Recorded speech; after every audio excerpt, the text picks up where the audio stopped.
우리 같이 말씀 보도록 하겠습니다. 오늘 말씀은 열왕기하 19장입니다. 열왕기하 19장 말씀 같이 교독하도록 하겠습니다.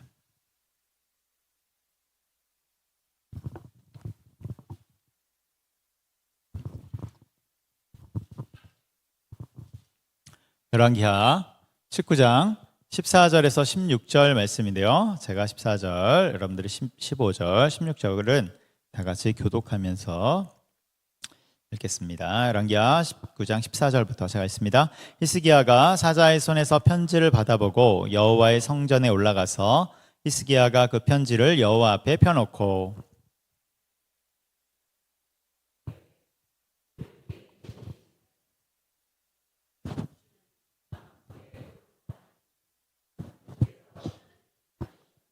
함께 읽겠습니다. 여호와여 귀를 기울여 들으소서. 여호와여 눈을 떠서 보시옵소서. 사네립이 살아계신 하나님을 비방하러 보낸 말을 들으시옵소서. 아멘. 할렐루야. 오늘도 금요기대에 오신 여러분들 주님의 이름으로 환영하고 축복합니다. 여러분 너무나도 잘 오셨습니다. 기도의 자리에 온다는 것은 복된 인생임을 여러분 기억하시기 바랍니다. 우리 교회는 지난 주일에 위임식과 임직 예식을 잘 마쳤습니다. 주님의 은혜 가운데서 귀한 예식을 잘 마쳐서 너무나도 감사하게 생각하고 하나님이 우리의 예식을 받으신 줄 믿습니다. 위임식과 임직식은 위임 받는 자, 또 임직 받는 자만 하나님 앞에 충성과 헌신을 올려드리는 것이 아니라 우리 교회 전체가 하나님 앞에 우리의 충성과 헌신을 올려드리는 그런 시간입니다. 하나님이 받으신 줄 믿고 또 우리가 주님 앞에 더욱더 충성하며 나아가기를 원합니다. 위임식 때도 말씀드렸는데 제가 이제 노회에서 어떤 목사님이 저한테 그렇게 말씀하셨어요. 진 목사, 자네는 굉장히 행복해 보여. 목회가 쉽지 않은데 왜 이렇게 행복해 보여? 이렇게 얘기를 하는 거예요. 그래서 저도 굉장히 거기서 이제 그렇게 대답을 했죠. 정말로 제 안에 어떤 생각이 있냐면 산성교회 성도님들과 함께 목회하는 것이 얼마나 행복한지 그것이 흘러나오는구나 이런 생각을 했던 이제 기억이 있습니다.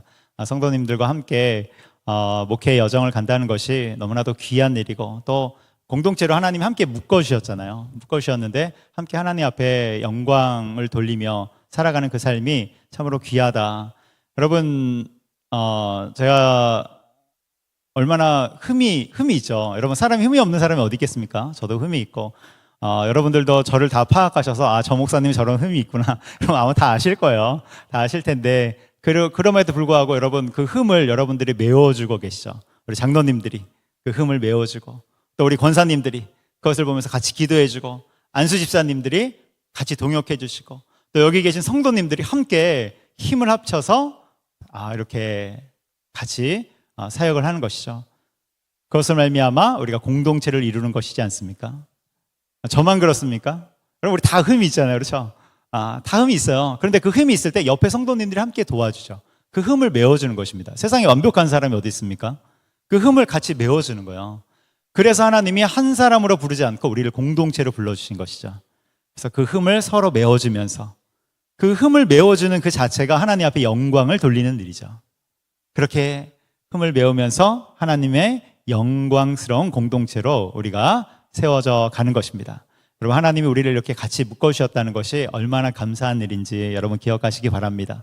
그리고 우리가 그것을 위해서 애쓰고 힘쓸 때 저를 볼 때 저분은 저렇게 흠이 있구나. 여러분 그것을 위해서 기도해 줄 때 하나님이 그것을 영광스럽게 받으신다는 사실을 여러분 기억하셨으면 좋겠습니다. 이제 추수감사주일이 다음 주에 추수감사주일입니다. 추수감사주일. 교회는 이렇게 절기가 바로 빨리빨리 돌아와요. 그래서 다음 주면 추수감사주일인데요. 우리 추수감사주일에는 11월 17일인데 청년, 장년 연합으로 함께 예배를 드립니다. 청년, 장년 연합 오후 예배. 근데 시간을 조금 땡겨서 우리 청년이 드리는 그 예배 시간에 맞춰서 그래서 11월 17일에는 오후 1시 30분에 같이 연합 예배를 드립니다. 그리고 연합 예배를 드리고 나서는 이제 가을 찬양대회도 하니까요. 여러분 많이 신청해 주시기 바라요. 푸짐한 상품도 있으니까 지금 6팀이 신청했다고 합니다. 기대하기를 하는 바로는 5에서 8팀 정도가 적당하지 않을까 싶은데요. 다음 주 수요일까지 신청이니까요. 조금 더 신청을 하실 것 같아요. 다음 주 수요일까지 신청이니까요. 서두르셔서 또 잘 신청해 주셨으면 좋겠습니다. 자, 오늘 말씀은 히스기야의 기도입니다. 그래서 고난 중에 드리는 기도, 히스기야 고난 중에 드리는 기도, 이것이 오늘 말씀의 제목이 됩니다. 여러분, 우리 인생에는 두 가지 고난이 있죠. 두 가지 고난. 첫 번째는 인생이 원래 고난이기 때문에 오는 고난이 있어요. 인생이 원래 고난이기 때문에. 두 번째는 하나님이 뜻하신 바가 있어서 그 목적에 따라 우리 가운데 고난을 주시는 것이죠.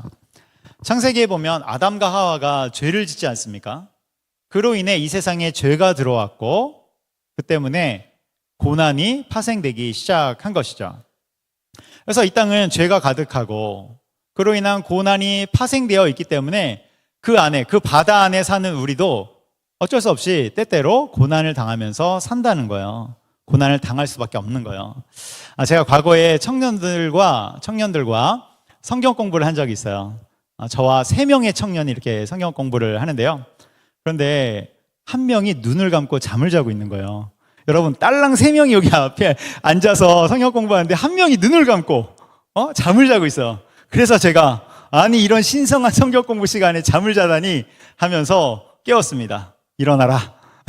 딸랑 3명인데 한 놈이 눈을 감고 있다니 있어서는 안 되는 일이다. 제가 이렇게 얘기하면서 깨웠습니다. 근데 그 청년이 굉장히 억울한 표정을 하면서 앉았다는 거예요. 저는 앉았습니다. 이렇게 이야기하는 거예요. 아니다. 네가 잤노라. 앉았습니다. 이렇게 이야기를 하는 거예요. 근데 알고 봤더니 이 청년이 눈이 굉장히 작은데 평소에도 자고 있다는 소리를 많이 듣는다는 거예요. 그래서 자기는 억울하다는 것이죠. 그래서 이제 진상조사를 해보니까 실제로 눈이 작았어요. 눈이 작고 얼핏 보면 자는 것처럼 보이는 거예요. 그래서 제가 성경 공부를 하면서도 몇 번이나 쳐다봤어요. 몇 번이나 쳐다봤는데 특별히 이제 교재를 보려면 눈을 이렇게 내리지 않습니까? 그럼 자는 것 같아요. 꼭 눈을 감고 자는 것 같아요. 그래서 제가 미안하다고 사과한 적이 있습니다. 미안하다. 내가 잘못 봤다. 여러분, 살아가다 보면 우리가 억울한 일을 당하기도 하죠. 억울한 일을 당하기도 하고 또 이제 고통을 당하기도 합니다. 어떨 때 고통을 당합니까? 내가 안 했는데 했다고 지적받을 때, 그리고 내 진심이 왜곡될 때, 또는 뒤에서 수군거리는 소리를 들을 때, 그럴 때 등등 이제 고통을 당하기도 하죠. 그런데 그런 단순한 고통 말고 압도적인 고난을 받을 때도 있는데, 그런 압도적인 고난들을 생각해 보면 집에 불이 났을 때, 또는 우리가 뉴스에 나오는 그런 일을 당했을 때, 뉴스에 보면 과거에 입양한 아이를 학대하는 그런 일들도 있고 압도적인 고난이죠. 또 어떤 고난이 있습니까?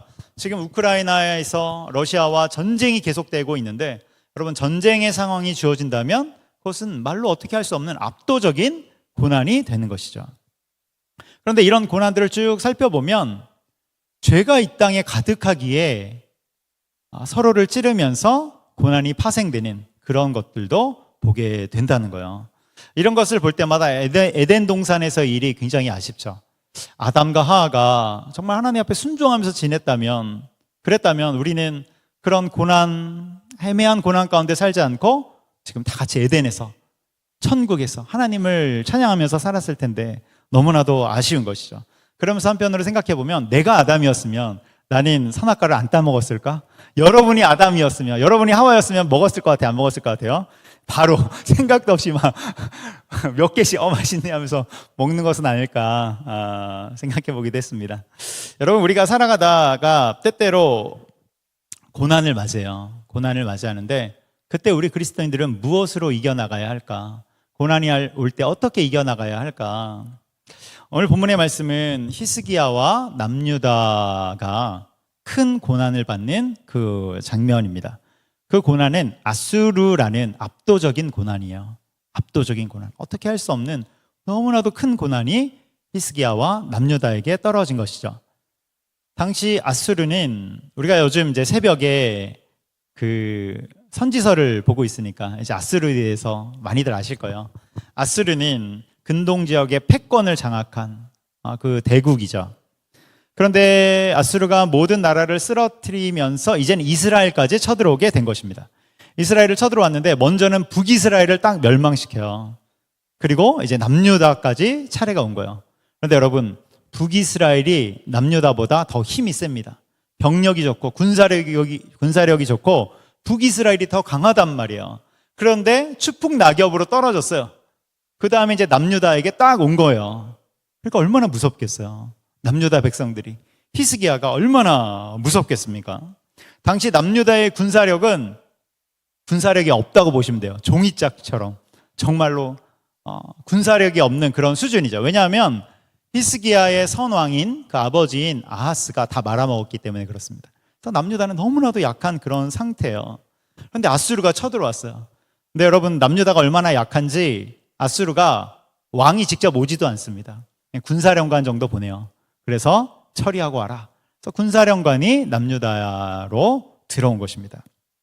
그래서 아수르의 군사령관이 예루살렘 근처까지 오고 그가 힘으로 싸우지도 않습니다. 이 정도 나라는 그냥 말로 해도 돼. 그래서 말로 항복을 받아내려고 이렇게 협박하기 시작하는 것이죠. 뭐라고 협박하냐면, 남유다, 너희는 아무런 힘이 없다. 너희는 끝났어. 이제 항복만이 살 길이다. 너희들 혹시 애굽을 의지하려고 하느냐?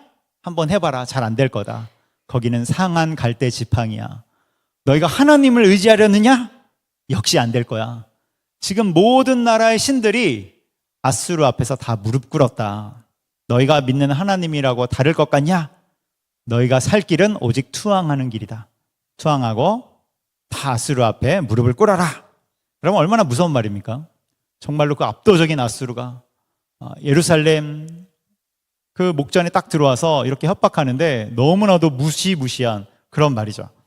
밤길에 동네 골목에서 조폭을 만난 것보다 더 무서운 그런 이제 실정이에요. 그러면서 이제 조롱과 모욕을 주는데요. 어떻게 조롱과 모욕을 주냐면, 야, 너희의 왕 히스기야가 종교개혁을 했다고 했지? 종교개혁. 산당들도 없애고 하나님 앞으로 돌아가자고 종교개혁 했는데, 그런데 너희가 얻은 게 뭐냐? 지금 너희 처지를 봐라. 처지는 꼬라지라고 하죠. 너희 꼬라지를 봐라. 지금 니네 상태를 봐라. 말을 2,000마리, 2,000필 줄 테니 그것을 타고 대항할 사람 있으면 나와봐라. 이렇게 얘기해요. 엄청난 모욕과 조롱이죠. 그런데 여러분, 진짜 비참한 게 뭔지 아세요? 그 말이 다 맞다는 거예요. 말 2,000마리를 줘도 싸울 힘이 없다는 거예요. 그들이 짓밟아도 어떻게 할 수가 없다는 것입니다. 그러니까 심각한 고난을 맞이한 것이죠. 여러분, 우리도 살아가다 보면 심각한 고난을 당할 때가 있는 것입니다. 실패를 경험할 수도 있고요. 믿었던 사람에게 배신을 당할 수도 있고, 또 온 힘을 기울였던 사업이 잘 안 될 때도 있고, 정말 아수르를 만나는 것이죠. 압도적인 고난 앞에 우리가 노출이 되는 거예요. 그때 어떤 고난들은 정말로 말로 할 수 없을 만큼 비참하지 않습니까? 그 상황을 직면하게 되는 것이죠. 오늘 본문에 나오는 히스기야가 그런 상황이라는 것입니다. 비참하고 절망적인 거예요. 그런데 이때 히스기야가 어떻게 하냐면, 오늘 본문 14절에 나옵니다. 14절에 보면 히스기야가 이렇게 해요. 우리 한번 같이 읽도록 하겠습니다. 시작. 히스기야가 사자의 손에서 편지를 받아보고 여호와의 성전에 올라가서 히스기야가 그 편지를 여호와 앞에 펴놓고. 아멘. 여기에 보면 두 번째 줄에 여호와의 성전에 올라가서 이렇게 나옵니다. 히스기야가 여호와의 성전에 올라갔다는 거예요. 그러니까 하나님 앞에 나왔다는 거예요. 그러면서 뭘 했어요? 그 편지를 여호와 앞에 펴놓고, 이 편지는 아수르가 보낸 투항하라 그 서한이죠. 그 편지를 딱 하나님 앞에 펴놓고 뭘 하냐면 15절에 나옵니다. 15절 제가 읽을게요. 그 앞에서 히스기야가 기도하여 이르되, 이게 밑줄이죠. 기도하여 이르되. 그러니까 히스기야는 이 압도적인 고난 앞에서 그 고난을 하나님 앞에 탁 펼쳐놓고 기도하기 시작하는 거예요. 여러분 아마 많이 울었을 거예요.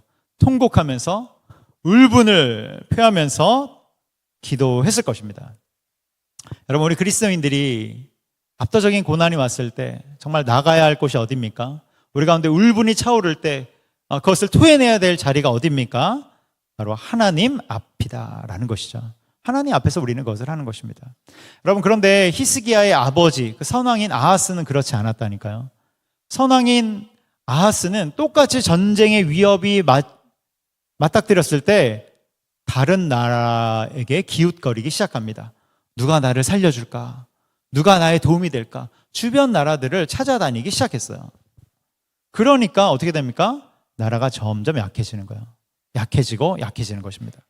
여러분, 고난 앞에서도 우리 그리스도인들은 기도의 자리로 나와야 됨을 여러분 기억하시기 바랍니다. 그래서 가장 먼저 기도하면서 나가는 거예요. 그러자 하나님이 응답을 주시는데요.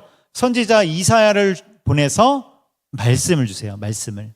근데 그 말씀을 요약하면 이거예요. 뭐냐면 내가 다 들었다. 그 조롱과 협박을 다 들었다. 이것입니다. 다 들었다. 이게 하나님의 말씀이에요. 여러분, 하나님이 들으셨다면 끝난 거 아닙니까? 내가 다 들었어. 내가 지금 다 보고 있어. 여러분, 이것이 하나님의 말씀인데, 이런 하나님의 말씀이 있다면 끝나는 것이죠. 여러분, 우리가 기도할 때 하나님이 들으시는 줄 믿으시기 바랍니다. 아멘. 우리가 기도할 때 하나님이 들으시는 거예요. 우리가 잘 아는 조지 뮬러 선교사님이 있죠. 조지 뮬러 선교사님. 고아들의 아버지다 이렇게 불리지 않습니까? 그의 일화는 굉장히 많은데 그 일화 중에 하나를 보면 한 번은 영국 일대에 전염병이 돈 거죠. 전염병이. 우리는 전염병의 위력을 몇 년 전에 경험했어요. 코로나 바이러스. 우리 모두가 다 얼마나 위력이 있는지 그것을 경험했죠. 그래서 조지 뮬러 그 고아원이 있는 지역에도 전염병이 발생했는데요. 어떤 전염병이냐면 홍역이었어요. 홍역. 지금이야 홍역 아무것도 아니죠. 예방접종 다 맞고 별일 아니지만 그 당시는 1860년대인데 그때는 굉장히 무서운 질병이었습니다. 전염병이었어요. 홍역. 그런데 홍역의 무서움이 어디냐면 전염성이 높다는 거예요. 전염이 잘 된다는 거예요. 여기에 더욱더 위험이 있는 것이죠. 그래서 고아원이 있는 지역 브리스톨인데요. 그 브리스톨 지역에 홍역이 돌기 시작했고 그 고아원 이름이 애슐리 다운인데요. 애슐리 다운이 비상이 걸린 것입니다. 특히 이제 고아원 요즘은 이제 이름이 바뀌었죠. 보육원이라고 이름이 바뀌었죠. 보육원 다 같이 합숙하지 않습니까? 그러니까 이런 전염병에 취약한 거예요. 지금 큰 고난이 불어닥치고 있는 것이죠. 그 마을 전체가 전염병에 휩싸이면 이 보육원도 당연히 전염병이 돌 수밖에 없어요. 근데 다 같이 합숙하니까 더 취약한 거예요. 더 취약해요. 그런데 여러분, 이러한 고난을 맞이했을 때, 압도적인 고난을 맞이했을 때 그리스도인들은 무엇을 합니까? 기도하기 시작하는 것이죠. 기도하기 시작해요. 그래서 조지 뮬러 목사님이 기도하기를 시작하는데 두 가지를 기도합니다. 첫 번째는 너무 많은 환자가 발생되지 않게 하여 주옵소서 이렇게 기도해요. 너무 많은 환자가 발생되지 않게 하여 주옵소서. 두 번째는 혹 병에 걸려도 이겨낼 힘을 주옵소서 이렇게 기도해요. 병에 걸려도 이겨낼 힘을 주옵소서. 그래서 힘을 다해서 기도하고요. 정말로 온 힘을 다해서 히스기야가 기도하는 것처럼 그 심정으로 하나님 앞에 기도하는 것입니다. 여러분, 기도했을 때 어떤 결과가 있었을까? 어떤 결과가 있었을까? 당시 그 보육원에 머문 아이들의 숫자가 2,000명 정도 돼요. 대단하죠. 엄청난 수의 아이들이 있어요. 그러니까 당시에도 버려진 아이들이 얼마나 많다는 거예요. 2,000명의 그 아이들이 있는데 그 중에 몇 명이 이 전염병에 걸렸냐면 262명이 걸립니다. 그러니까 퍼센테이로 하면 한 13% 정도가 걸린 거죠. 여러분, 13%가 걸리면 많이 걸렸을까? 적게 걸렸을까? 선방했다고 생각합니다. 13%면 굉장히 선방했다고 생각해요. 그런데 여러분, 더 중요한 게 있어요. 선방한 것도 중요하지만 더 중요한 것은 사망자가 한 명도 발생하지 않았다는 거예요. 단 한 명도 죽지 않고 혹 병에 걸려도 능히 이길 힘을 주옵소서. 그런 것처럼 그 기도가 응답되어서 아이들 중에 단 한 명도 죽지 않고 다 회복되었다는 거예요. 그리고 조지 뮬러 그 목사님이 한 가지를 더 기도했었는데요. 그게 뭐냐면 신체에 장애가 오지 않게 하옵소서 이렇게 기도했어요. 신체에 장애가 오지 않게 하옵소서. 왜냐하면 어린아이들이 병을 심하게 앓으면 그 후에 장애를 입는 경우들이 있잖아요. 저도 이제 과거를 생각해 보면 어린 시절에 친구 중에 한 친구가 심각한 병에 걸린 후에 다리를 절게 되는 그런 일을 겪은 적이 있었습니다. 참으로 안타까운 것이죠. 그런 것처럼 아이들이 262명의 아이들이 홍역에 걸리고 전염병에 걸려서 힘들어하는데 여러분 감사하게도 그 아이들이 모두 다 건강하게 회복이 되었다는 거예요. 다 올바르게 회복이 되었다는 것입니다. 1800년 되면 지금으로부터 굉장히 긴 시간이고 낙후된 그런 시절인데 놀라운 일이죠. 전염병이 돌았는데 아무도 죽지 않고 그리고 다 정상으로 회복되고 굉장히 놀라운 간증이 되는 것입니다. 여러분 무엇입니까? 하나님이 다 보고 계시다는 거예요. 하나님이 우리의 기도를 다 듣고 계시다는 것입니다. 여러분 하나님이 우리의 기도도 듣고 계심을 기억하시기 바랍니다. 세상의 신은 어떤 신입니까? 돌을 깎아서 만들죠. 사람이 돌을 깎아요. 사람이 나무를 깎아서 만든 신이에요. 그런데 우리 하나님은 어떻습니까? 살아서 역사하시는 하나님. 온 세상을 지금도 운행하시는 하나님, 지금도 주관하시는 그 하나님. 여러분 그 하나님이 우리의 삶에 역사하시고 우리의 삶을 보고 계시고 듣고 계심을 여러분 믿으시기 바랍니다. 아멘. 그래서 우리가 기도할 때 하나님의 살아계심을 맛볼 수 있는 것이죠. 여러분 산성교회도 마찬가지예요. 산성교회 우리 지난주에 창립 기념주일이었잖아요. 몇 주년이었습니까? 58주년이었어요. 57이라고 그러면 여러분 안 돼요. 네, 58주년 우리 창립 기념주일을 했단 말이에요. 근데 여러분 산성교회도 여기까지 온 것이 기도가 쌓여서 여기까지 왔으면 여러분 기억하시기 바라요. 우리 가정도 마찬가지죠. 우리의 자녀도 마찬가지죠. 우리는 계속해서 기도를 쌓아 나가는 것입니다. 우리의 기도를 하나님이 들으시기에 우리는 그 기도를 통해서 주님의 역사를 이뤄가는 거예요. 그리고 고난이 올 때도 마찬가지죠. 여러분 우리 중에 고난 중에 있는 분들 계십니까? 기도하시기 바랍니다. 하나님이 그 상황을 보고 듣고 계심을 여러분 기억하시기 바랍니다. 오늘 본문에서도 마찬가지예요. 그래서 히스기야의 기도를 들으시고 두 가지 응답을 주는데 그 두 가지 응답이 뭐냐면 첫 번째는 35절에 나옵니다. 35절. 우리 35절 한번 같이 읽도록 하겠습니다. 시작. 이 밤에 여호와의 사자가 나와서 아수르 진영에서 군사 18만 5천 명을 친지라. 아침에 일찍이 일어나 보니 다 송장이 되었더라. 아멘. 여기 보면 18만 5천 명을 친지라. 하나님이 하룻밤에 하루아침에 18만 5천 명을 처리해 주셨어요. 여러분 하나님의 스케일이 보이십니까? 압도적인 아수르라는 압도적인 고난 앞에 하나님의 스케일로 18만 5천 명을 그대로 처리해 주신 거예요. 두 번째 응답이 36절과 37절에 나오는데 자 보여주세요. 제가 36절 여러분들이 37절 있습니다. 아수르 왕 사네립이 떠나 돌아가서 니느웨에 거주하더니 그가 그의 신 니스록의 신전에서 경배할 때 아드람멜렉과 사레셀이 그를 칼로 쳐 죽이고 아라랏 땅으로 그들이 도망하매 그 아들 에살핫돈이 대신하여 왕이 되니라. 아멘. 무엇입니까? 두 번째 응답, 왕이 죽습니다. 아수르 왕이 죽어요. 암살당해서 하나님이 정리를 해주는 것입니다. 그렇게 아수르라는 그 엄청난 고난이 눈앞에서 사라지는 것이죠. 여러분 결국 고난이라는 것은 인생의 문제라는 것은 하나님이 정리해 주셔야 사라지게 되는 거예요. 여러분 하나님이 정리해 주시는데 그 정리해 주실 때 통로가 무엇입니까? 오늘 본문에서 기도라는 그 무기가 통로가 되는 것입니다. 여러분 기도보다 더 강력한 무기가 없음을 기억하시기 바랍니다. 우리가 이 땅을 살아갈 때 때때로 어려움을 당하고 위기를 당하는데 그때마다 하나님이 그것을 헤쳐나가도록 우리 가운데 무기를 주셨단 말이에요. 무기. 그 무기가 바로 기도입니다. 기도라는 무기를 가지고 우리는 헤쳐나가는 거예요. 그런데 여러분 어떤 성도들은 안타깝게도 그 무기를 창고에 처박아 둔다니까요. 창고에 처박아 두고 내가 너무 힘들다고 잘 안 된다고 내 인생에 왜 이렇게 고난이 다가오고 잘 안 풀리냐고 이야기하는 것입니다. 아니요 여러분 무기를 꺼내서 쓰시기 바랍니다. 하나님이 우리 가운데 주신 그 무기를 꺼내서 하나님의 일하심을 보는 우리는 그것으로 사용하면서 나가는 것입니다. 에베소서 6장에 보면 하나님의 전신갑주가 나오죠. 하나님의 전신갑주. 전신갑주 무엇이 있습니까? 우리가 취해야 될 전신갑주. 머리부터 보면 구원의 투구가 있고 의의 흉배가 있고 또 진리의 허리띠가 있고 또 믿음의 방패가 있고 이런 것들이 있죠. 또 평안의 복음의 신발이 있고 그리고 말씀의 검이 있지 않습니까? 이런 하나님의 전신갑주를 우리가 입으면서 살아가는 거예요. 이게 6장 17절까지, 에베소서 6장 17절까지 전신갑주를 취하라 이렇게 말씀한 다음에 그 다음 절인 18절에 뭐라고 나오냐면 에베소서 6장 18절 우리 한번 같이 읽도록 하겠습니다. 시작.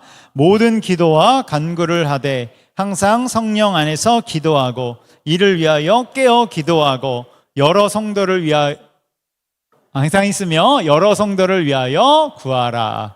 아멘. 여기 뭐라고 나옵니까? 모든 기도와 간구를 하되, 기도와 간구를 하라. 항상 성령 안에서 기도하고 기도하라. 이를 위하여 깨어 구하라. 구하기를 항상 힘쓰며 여러 성도를 위하여 구하라. 간구하라, 기도하라, 구하라.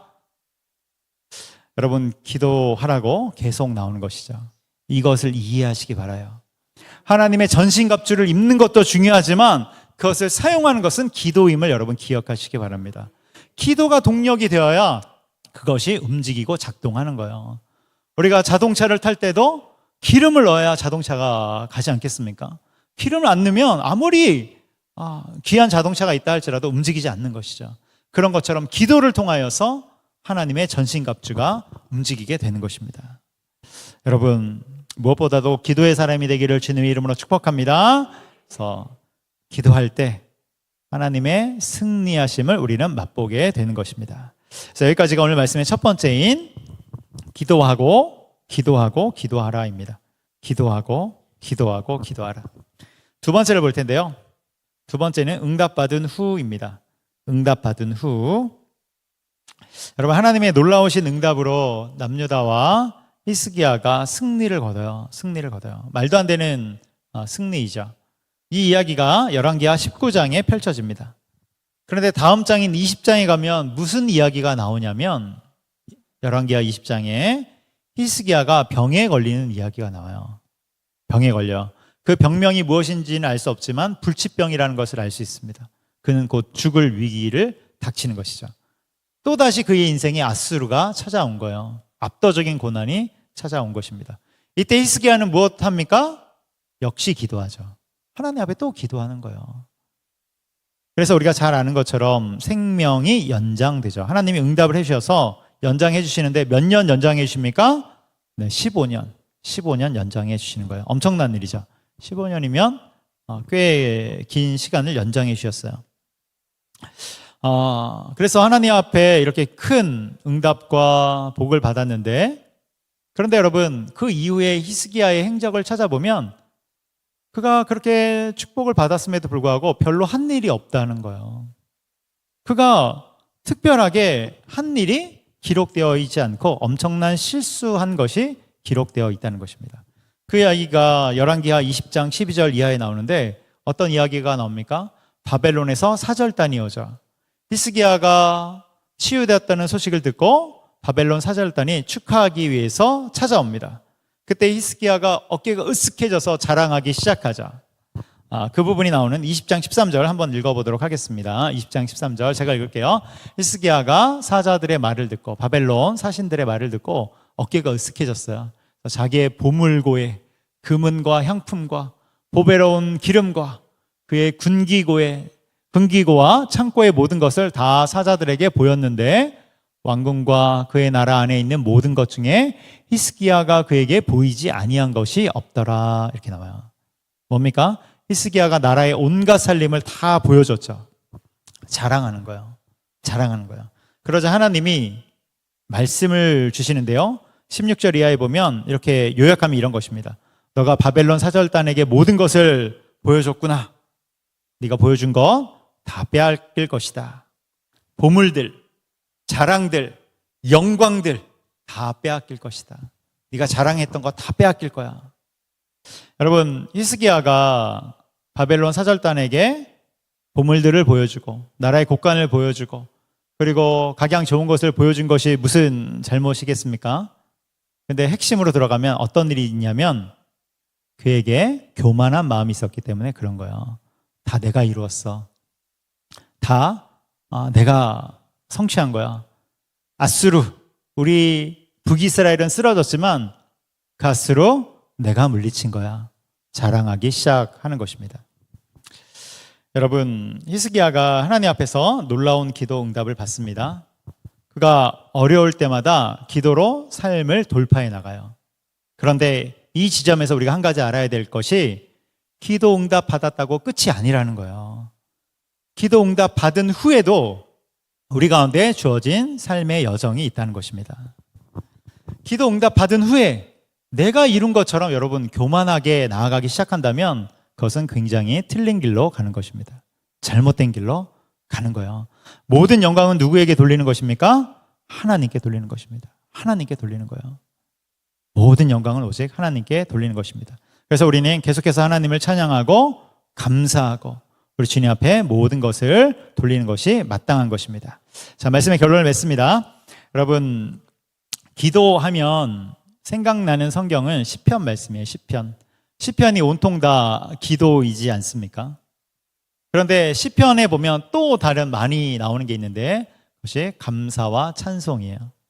그래서 기도하는 자들은 감사와 찬송도 많이 하는 것을 우리가 볼 수 있는 것입니다.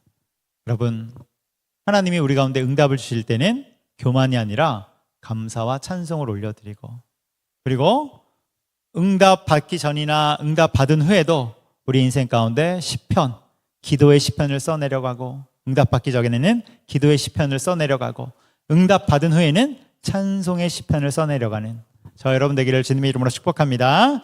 아멘.